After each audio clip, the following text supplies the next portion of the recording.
के शान्ति कर्मयतीनां मनोनिग्रहकारिणी सर्वेन्द्रिय निग्रहार्थं दीक्षारूपण शोभना के शान्ति कर्मयतीनां मनोनिग्रहकारिणी सर्वेन्द्रिय निग्रहार्थं दीक्षारूपण शोभना విద్యాభ్యాసం పూర్తవుతున్న సమయంలో ఈ సంస్కారం జరుగుతుంది. మొదటి మీసాలు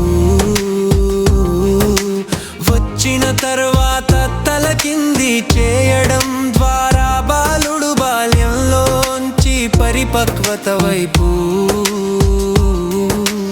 అడుగు వేస్తాడు.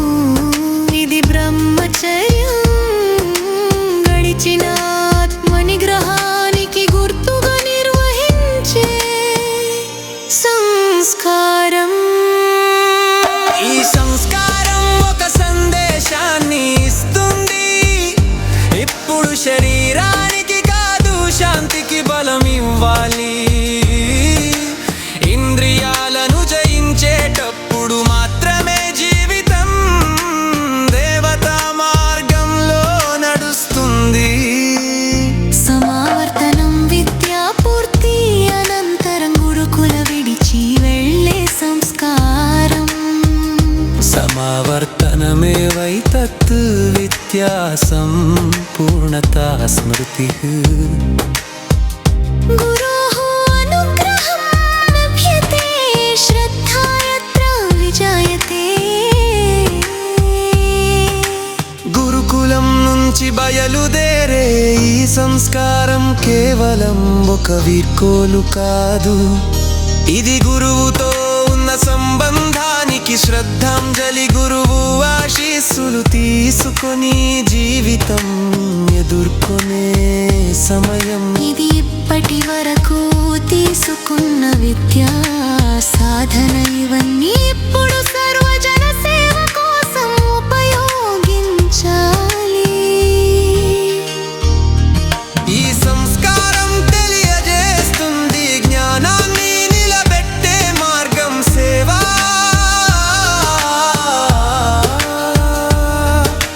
గురువు దీవెన లేనిదే విజయం శూన్యం. వివాహం రెండు జీవాల ధర్మబద్ధమైన ఏకత్వం. ధర్మార్థ కామ సిద్ధ్యర్థం వివాహో మోక్ష సాధనః. సహ ధర్మచరిత్వం చ మమాయాత్ పాణిగ్రహం కురు.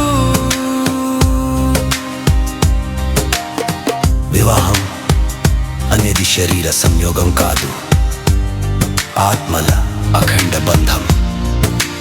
ఇది ధర్మాన్ని కలిసి ఆచరించేందుకు, బిడ్డల ద్వారా సంస్కారాన్ని వారసత్వంగా అందించేందుకు, సహచర్యాన్ని పరమార్థంగా తీర్చిదిద్దుకునేందుకు దారితీసే బంధం.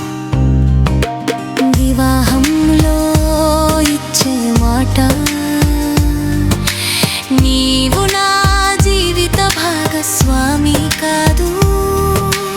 నీవు నా ధర్మయాత్రలో దైవ ప్రత్యక్ష రూపం. అంత్యేష్టి మానవ జీవితానికి పరిపూర్ణ విరామం.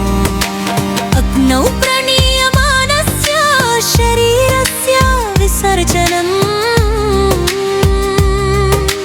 జీవాత్మన ప్రయాణార్థం శాంతి కళ్యాణమస్తు తే.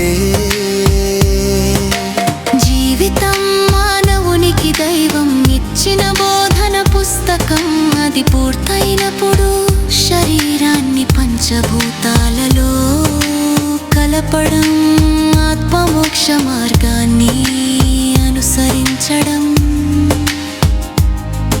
ఈ సంస్కారంలో కలుగుతుంది. ఇది మనుషుల బాధలు తొలగించేందుకు కాదు,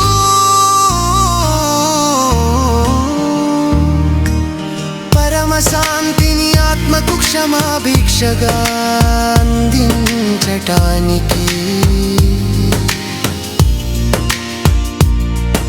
ఈ సంస్కారం గుండె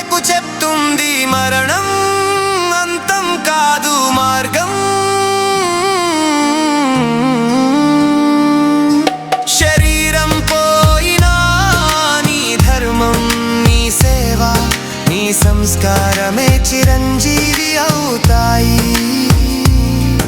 ఈ 16 సంస్కారాలు శిశు గర్భంలో ఉన్నప్పటి నుండి చివరి శ్వాస వరకు జీవితం ఒక్కో అర్థంతో సజీవంగా ఉండేలా చేసే ఆధ్యాత్మిక క్రమం. ఇవి కేవలం ఆచారాలు కాదు, ఇవి మన జీవన ధర్మాన్ని అర్థం చేసుకునే సింధువు.